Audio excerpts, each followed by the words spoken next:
Beloved, for generations humanity has searched for a way to touch the infinite. We have prayed for it, worked for it, fasted for it, visualized it, begged for it, and still the heart is restless. Still the mind wanders. Still the soul whispers, there must be something more. In our modern age, two powerful streams have risen in the spiritual landscape. One is old, familiar, wrapped in ancient rituals and doctrines. The other is new, radiant, filled with bright slogans about energy, vibration, and manifestation. And yet, if you look deeply, you will find that both streams, though sincere, often leave the seeker standing in the same place, longing, searching, reaching outward for what already lives within. So today we must come together in stillness to examine this question. What is the reality behind Christ consciousness?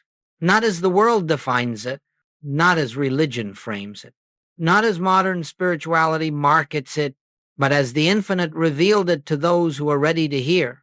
You see, my friends, the spiritual world today is filled with noise. Everyone speaks of awakening. Everyone speaks of power. Everyone speaks of secrets, techniques, frequencies, codes, but very few speak of the one truth that dissolves, all seeking the truth that Christ consciousness is not something to attain. It is something to recognize, something to awaken to, something to remember. It is not distant. It is not hidden. It is not reserved for saints, masters, mystics, or some chosen few. Christ consciousness is the very essence of your being, waiting patiently behind every thought, every fear, every desire, every attempt to improve your life by human means. Yet because we do not understand the nature of this presence, we turn outward. Some turn toward religion, hoping the right prayer will move God's hand. Some turn toward manifestation, hoping the right technique will bend the universe to their will. But listen carefully. Both approaches begin with the same fatal assumption that God and man are separate. And wherever the belief in separation exists, the experience of lack must follow. The religious mind says, God is out there. I must reach him. The metaphysical mind says, power is out there. I must attract it. But the awakened mind, the mind illuminated by Christ's consciousness, gently whispers, I and the Father are one. Ah, there it is, the truth that silences all striving. Today, let us set aside the outer forms, the arguments, the doctrines, the systems. Let us set aside the desire to fix life, improve life, manipulate life. For Christ's consciousness does not come to those who grasp at the world. It comes to those who release the world and discover the kingdom within. The purpose of our time together is simple: to reveal why modern manifestation and traditional religion both fail to satisfy the soul, and why Joel Goldsmith pointed to a higher way, a way not of attraction, not of obedience, but of recognition. You are not here to learn how to pull blessings toward you. You are here to discover that the source of all blessings has never been absent for a single moment. You are not here to harness divine power. You are here to realize that divine power is the substance of your own being. You are not here to find Christ consciousness. You are here to awaken to what you already are. So, as we begin, let us rest in this simple truth. What you seek is seeking to reveal itself through you, not tomorrow, not after years of disciplines and affirmations, but now, in this very moment, if you will but become still enough to hear. Now, beloved, having set the foundation, let us step forward into the next understanding. The two great misunderstandings that have shaped humanity's search for God. Beloved, let us now look with honesty and quiet clarity at the two great misunderstandings that have shaped humanity's spiritual life for centuries. These misunderstandings are not born of malice nor of ignorance, but of the innocent belief that God is separate from us. From this one assumption, the entire fabric of confusion is woven. The first misunderstanding is this: that spirit is a tool, something you use to acquire what you desire. This is the foundation of modern metaphysics and the countless manifestation systems that flood our world today. They speak of the universe as a mechanism, of consciousness as a lever, of prayer as a technology, and so the seeker begins to treat the infinite as a cosmic vending machine. Give me the right affirmation, and I will get the right result. Give me the correct vibration, and the universe must deliver my request. Give me the secret technique, and I will finally have what I lack. But listen gently. Any attempt to use God instantly reveals the belief that God is missing, distant, unavailable. And the moment you believe God is absent, lack must appear in your experience. Spirit cannot be used. Spirit cannot be manipulated. Spirit cannot be summoned. Not because spirit is withholding, but because spirit is already all there is, fully present, fully complete, fully expressing itself as your very being. One does not summon what is already here. One does not attract what is already one with oneself. One only recognizes. The second misunderstanding is its mirror opposite. If the first treats God as a tool, the second treats God as a reward. Here lies the structure of traditional religion. The seeker is told, live correctly, and God may bless you. Obey the commandments, and God might protect you. Be worthy, and God will give you what you need. And so God becomes a distant ruler, a cosmic judge, a being who must be convinced, pleased, appeased. The spiritual life becomes a long performance, an attempt to earn divine favor. Yet even the devout, even the sincere, feel the weight of this burden, for no matter how much they pray or serve or sacrifice, the sense of separation remains. God stays out there, and the heart stays here, longing for union it cannot reach. But hear this truth with the ears of the Spirit.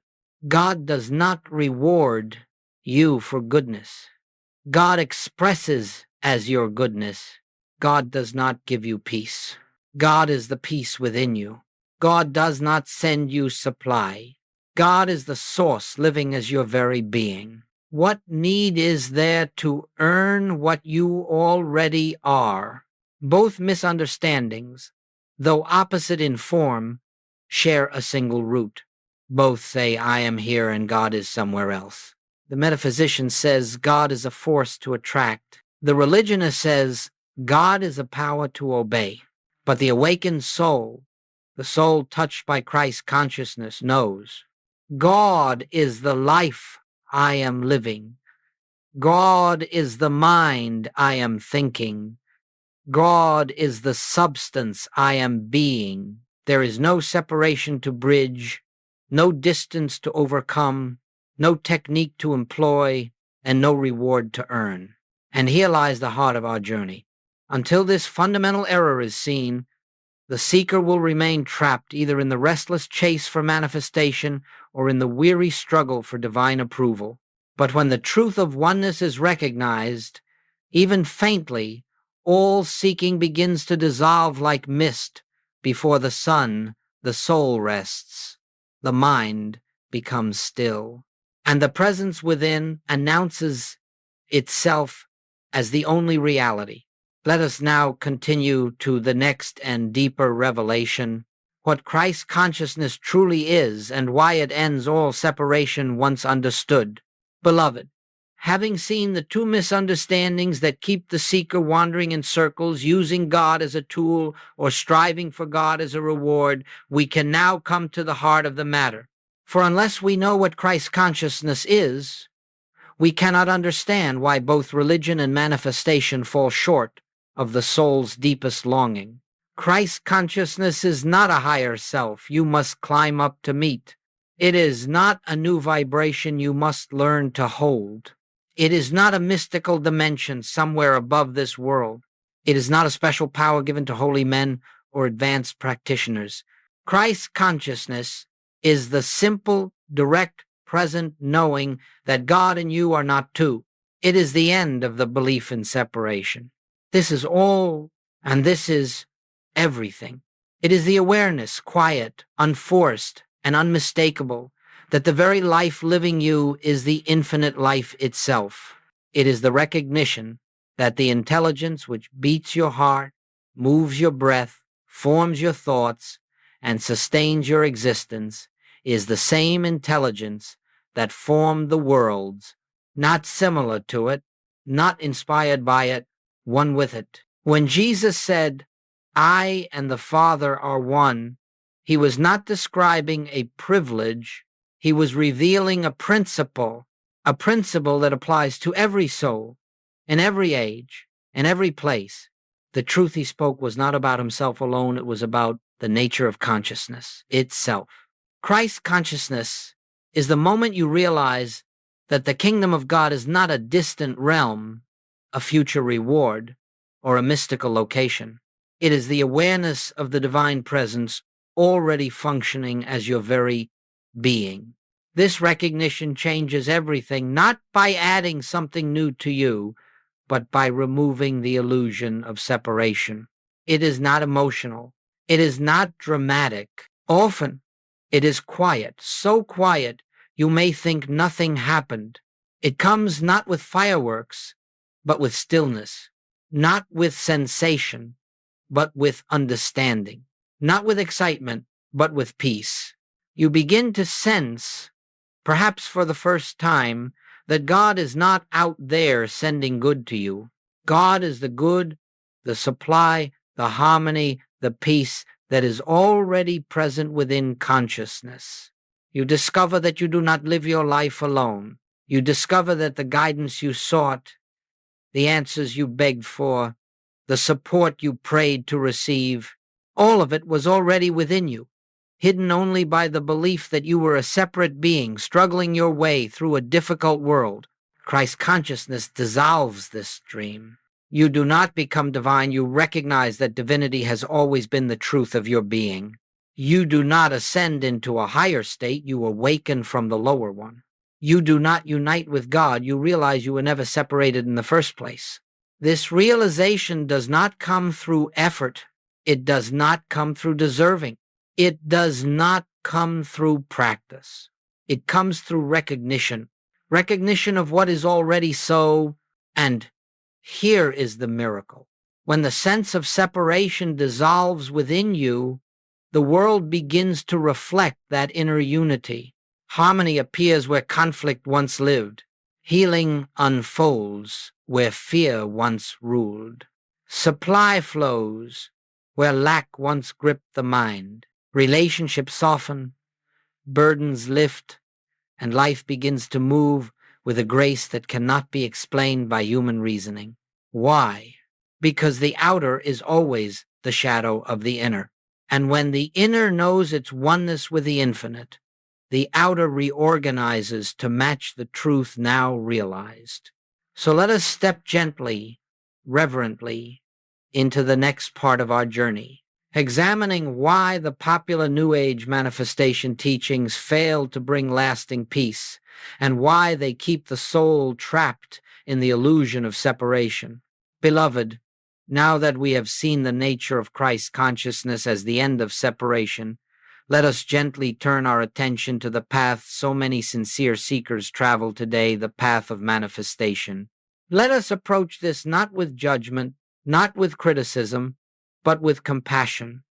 For all who walk this way are simply reaching for the freedom they have not yet recognized within themselves. There is nothing wrong with wanting a better life. There is nothing wrong with seeking health, supply, harmony, companionship. These desires are natural to the human sense of life. But trouble arises the moment you believe you must shape the universe to fulfill these needs. For the attempt to manifest is built on one subtle assumption: what I need is outside of me, and I must draw it toward me. Here is the fatal flaw. Here is the quiet belief that keeps the soul wandering. The belief that good is separate from your being. The belief that abundance, health, peace, and harmony exist out there, waiting for the right thought to attract them. But let us look deeper. When one visualizes wealth, one is affirming poverty. When one insists on healing, one is agreeing with sickness. When one demands success, one is confirming its absence. When one attempts to attract love, one is silently declaring unworthiness. All manifestation techniques begin with lack. They begin with a problem. They begin with the belief that something is missing and it must be added to you. This, dear one, is what Joel Goldsmith called seeking second. Instead of turning to the source, the individual turns to the form. Instead of resting in presence, the mind chases effects. Instead of recognizing that consciousness is the substance of all good, the seeker tries to manipulate the shadows that arise from consciousness. It is like attempting to rearrange the reflection in the mirror without touching the face that casts it. The outer world is the mirror. The inner consciousness is the face. And yet manifestation systems attempt to scratch at the glass, polish the reflection, force the image to improve, never realizing that the reflection has no power of its own. The outer world is not the cause. It is the effect. But you can see how sincere seekers become trapped. When a technique seems to work, excitement grows. When it fails, anxiety increases. And because the method rests entirely upon mental effort, the seeker becomes exhausted trying to maintain the right thoughts, the right energy, the right vibration. Manifestation is labor. Recognition is rest. Manifestation attempts to control the world. Recognition reveals the world to be the expression of consciousness. Manifestation tries to fix life. Recognition sees that life is already whole. Manifestation says, I will change my thoughts to improve my experience. Recognition says, my experience is the shadow of the truth I acknowledge. Do you see the difference? One approach depends on human will. The other rests in divine realization. One approach strives to get. The other awakens to what already is. Joel Goldsmith discovered something profound. Whenever you attempt to make something happen, you declare the absence of God in that situation. And wherever you declare God absent, you will experience lack, fear, frustration, and delay.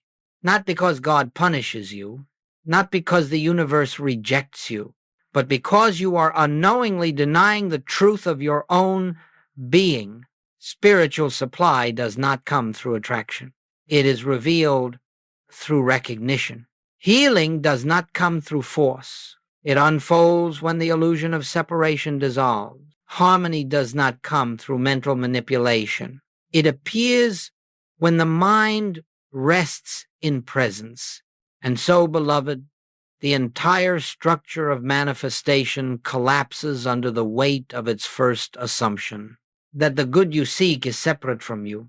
This is the trap of seeking second, trying to adjust the outer world without first acknowledging the inner reality. Only one thing is required. Turn to the kingdom within.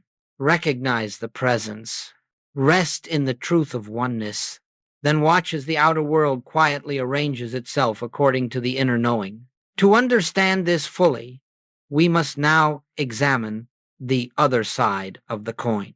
Why traditional religious striving also fails to satisfy the soul, for it too is built upon the belief in separation.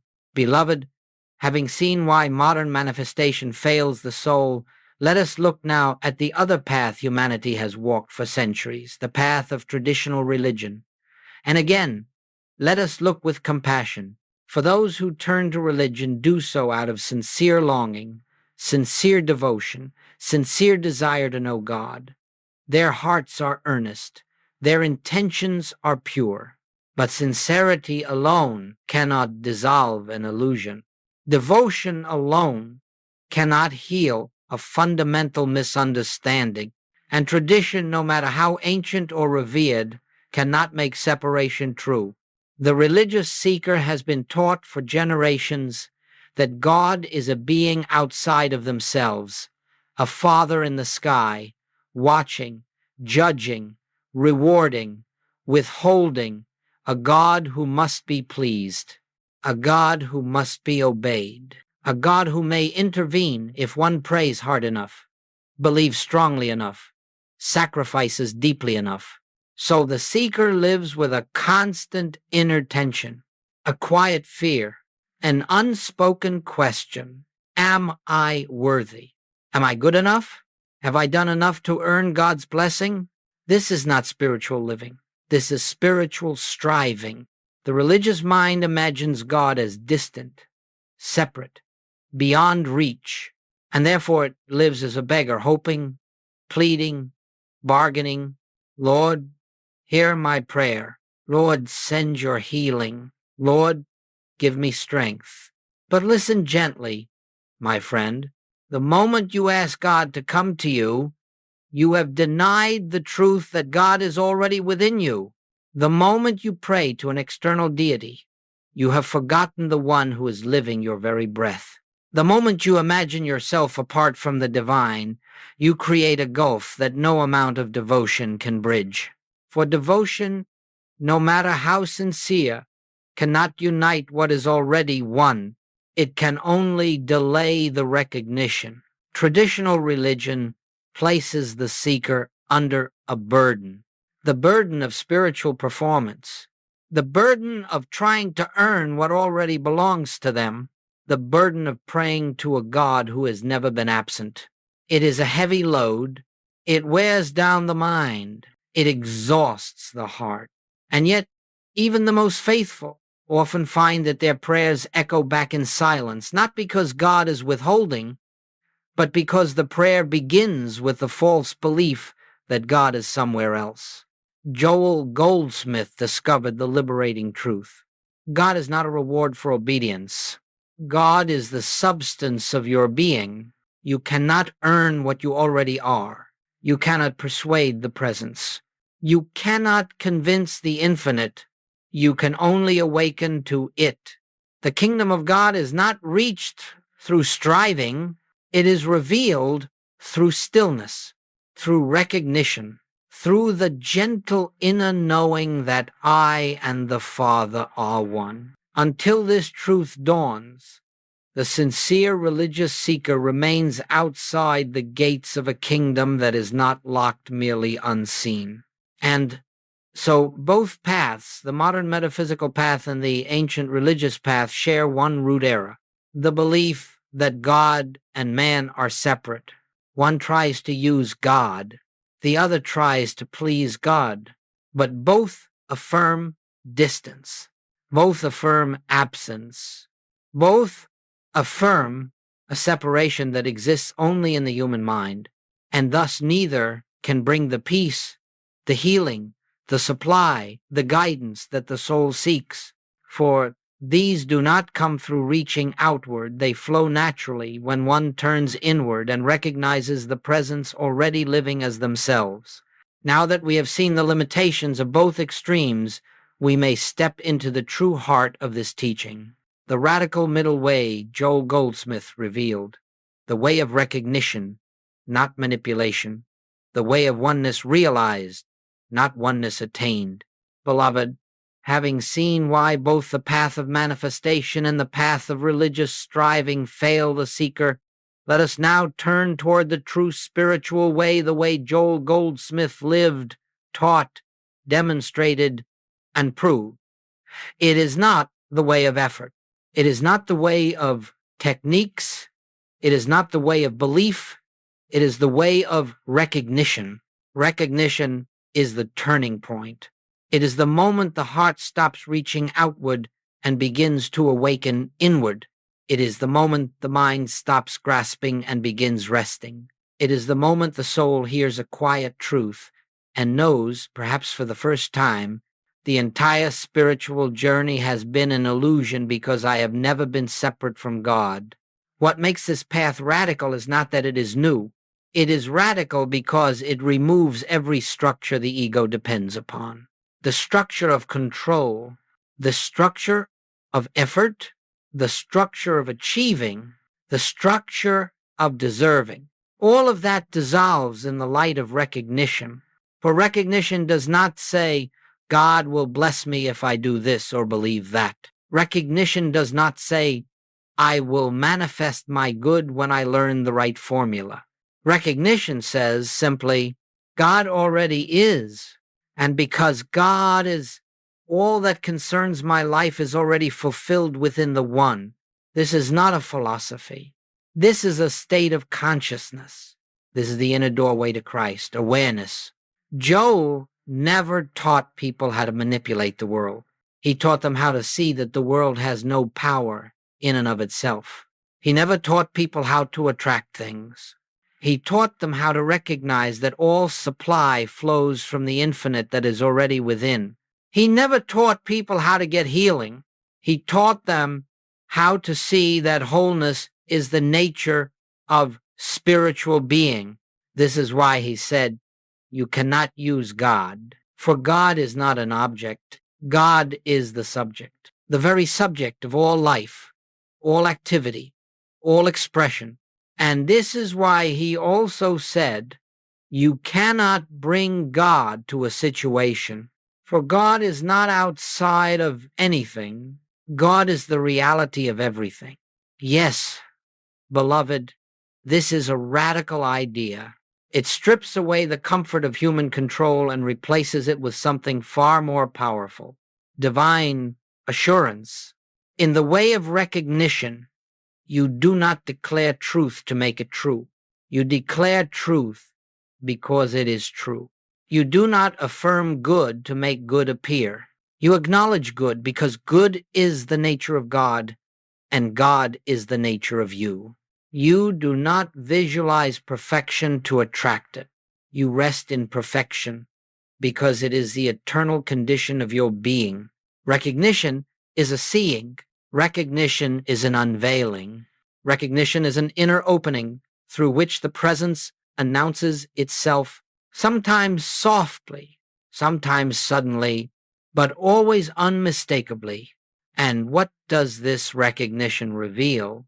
It reveals that the very consciousness with which you listen to these words is the same consciousness that formed the stars. It reveals that the peace you long for is not something you must earn, it is the foundation of your existence. It reveals that the supply you seek is not dependent on effort or fortune, it flows from the infinite invisible. It reveals that the healing you pray for is not something to be achieved, it is the truth already established in spirit. It reveals that the harmony you desire with others is not a negotiation between personalities. It is the natural expression of oneness realized. In the way of recognition, you stop trying to change the world. You stop trying to fix the world. You stop trying to arrange the world. Instead, you turn within. You become still, and you see that all change flows from the inner to the outer. All healing flows from the invisible to the visible. All supply flows from the infinite to the manifest. And then something beautiful occurs. Life begins to move effortlessly, not because you control it, but because you no longer interfere with the grace that has always been guiding it. This is Joel Goldsmith's radical middle way. Not manifestation, not obedience, not belief, not mental effort, but recognition of truth. And now, having seen this path, we may move naturally into its practical application. How to walk this way in the midst of daily life, how to turn from seeking second to seeking first, and how to make recognition the foundation of your entire spiritual life. Beloved, Now that the foundation has been laid, now that we understand the illusion of separation, the futility of outward seeking, and the quiet majesty of recognition, we may gently turn toward the practical application of this truth. For truth is not merely to be admired, it is to be lived. It is to become the atmosphere in which you think, breathe, act, and rest. The infinite way is not a system of techniques. It is not a set of affirmations. It is not a ritual to perform. It is not a mental exercise. It is simply this: the continual return to the awareness of the presence within. This return is so gentle that the human mind overlooks it. It is so simple that the intellect dismisses it. It is so quiet that the world cannot perceive it. And yet, it is the very power that dissolves fear, heals the body, restores harmony, and reveals supply. Let us walk through this living recognition step by step, not as a formula, but as a movement of consciousness. 1. Be still. Let the world rest outside the door of awareness. Before anything else, the soul must learn the sacred art of stillness. Stillness does not mean the absence of thought. It means the absence of striving. It means the willingness to lay down the burden of trying to fix your life, understand your life, or direct your life. When you become still, you are quietly declaring, I will not seek solution through the human mind. I turn now to the infinite. This stillness is the open window through which grace enters. 2. Acknowledge the one presence. I and the Father are one. In this quiet, gently bring awareness to the truth. There is one presence, one power, one life, and that life is the substance of my being. You do not say this to convince yourself. You say it to recognize what is already so. This simple acknowledgement is the beginning of spiritual vision. It is the moment the veil begins to thin. 3. Release the problem. Let appearances be what they are. Do not fight the appearance. Do not deny it. Do not treat it as something to be corrected. Whether it is a financial concern, a health challenge, a relationship conflict, or an inner fear, let it be. For the moment you attempt to fix it, you declare it real. And the moment you declare it real, you bind yourself to it. Instead, rest in the quiet recognition. This problem has no power of its own. Only God is power. You shift your attention from shadow to light. 4. Rest in the presence. Let divine intelligence do the work. Here lies the heart of the practice. You do not speak to God. You listen for God. You do not request. You become receptive.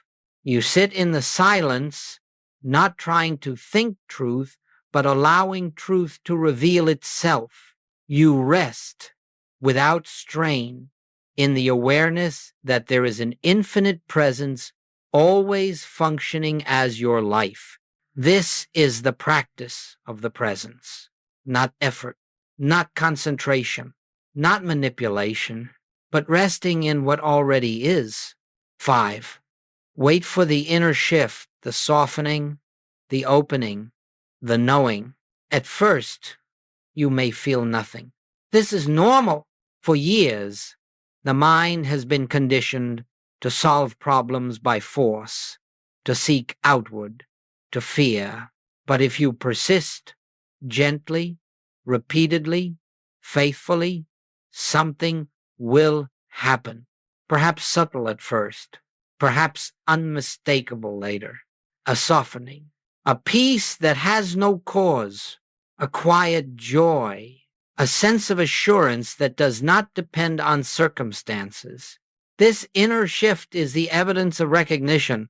It is the activity of the Christ within your consciousness.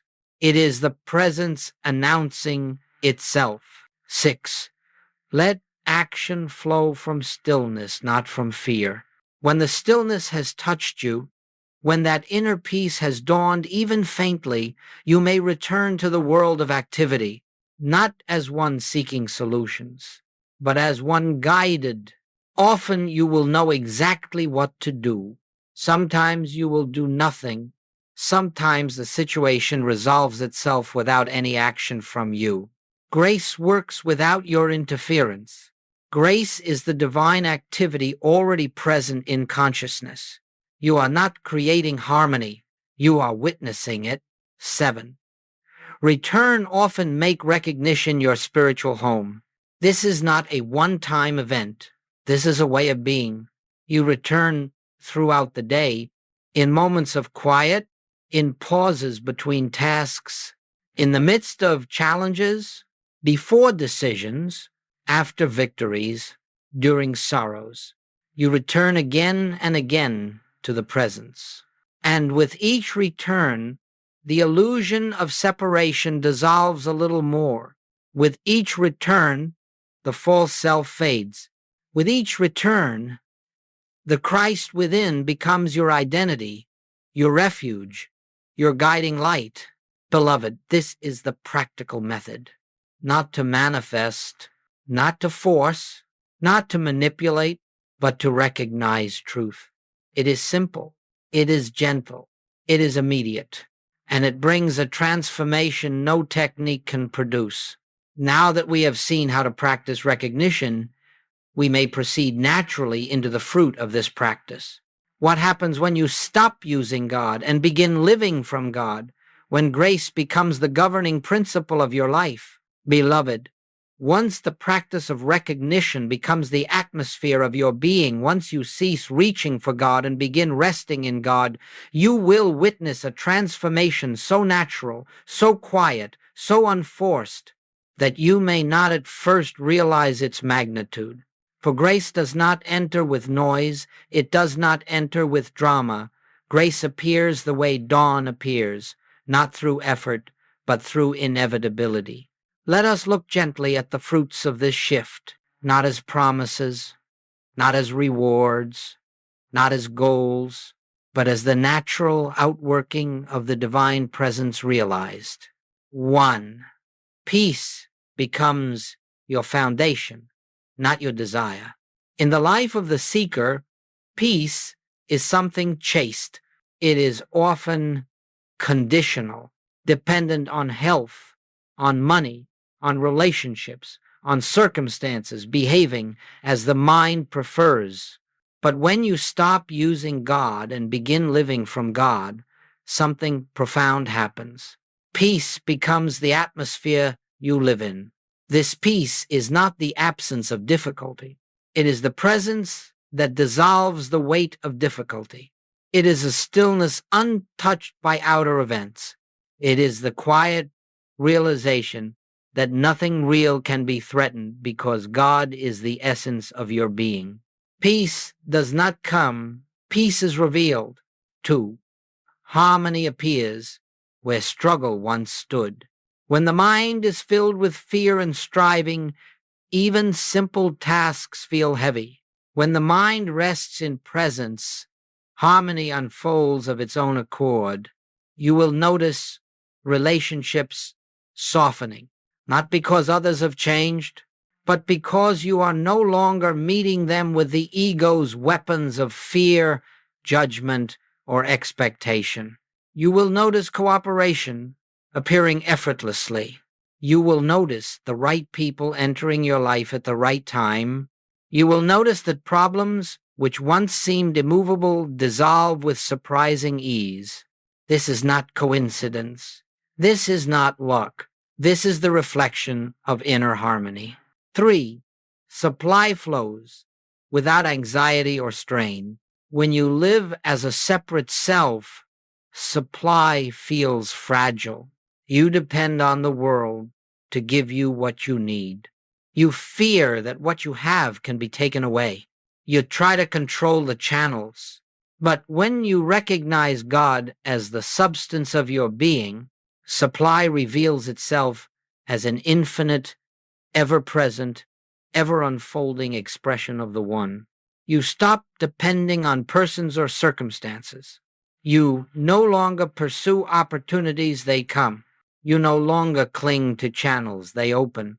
You no longer fear loss, for you know that what God is cannot diminish.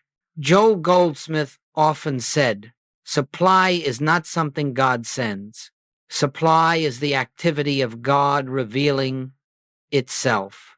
And when you know this truth, the panic surrounding money is released and the flow becomes natural, unforced, assured.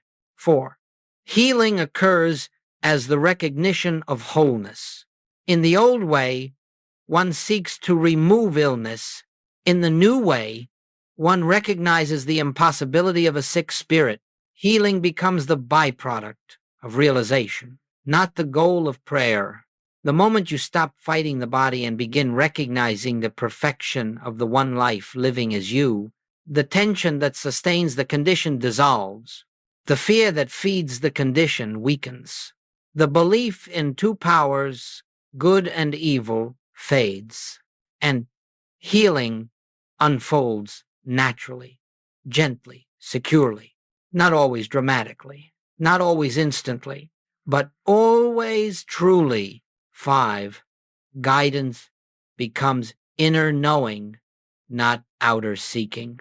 When you cease using God as a consultant and begin letting God live your life, guidance shifts from mental decision-making to inner recognition. You feel a nudge, a knowing, a quiet impulse. You sense when to act and when to be still. You sense when to speak and when to remain silent. You sense when to move forward and when to wait. This inner knowing is not the mind's logic. It is the activity of the Christ within, the infinite intelligence expressing itself without noise. As Joel said, God is living its life as you. Listen, and you will discover the way prepared before you. 6. Life becomes a flow, not a fight. The greatest shift in spiritual realization is this: life ceases to feel like something you must manage. Instead of swimming against the current, you find yourself carried by the river of divine activity. You act, but without strain. You plan, but without fear. You work, but without anxiety. You move, but without inner resistance. The ego's grip relaxes. The nervous system softens. The heart rests.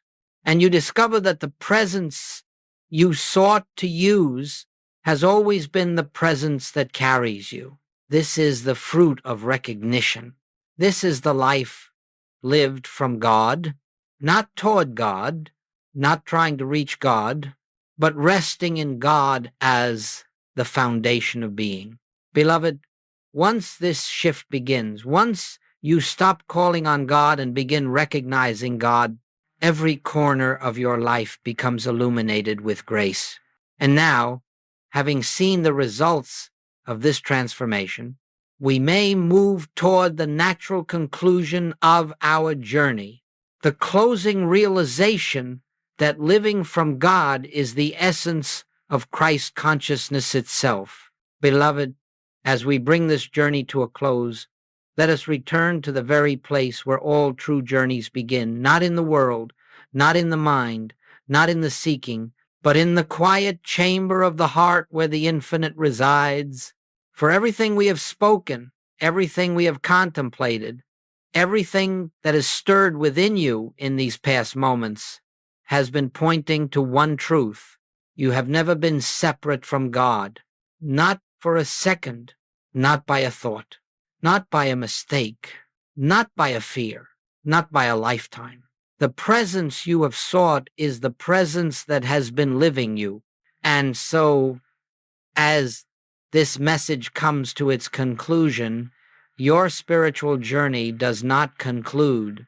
It begins right here, in this breath, in this moment, in this awareness.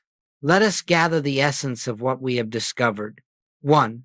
Seeking first is not a command, it is a recognition. It is the simple turning of attention from the outer illusion to the inner reality. It is the willingness to let God be God in your consciousness. You do not seek first to become spiritual. You seek first because you are spiritual. You are awakening to your own nature.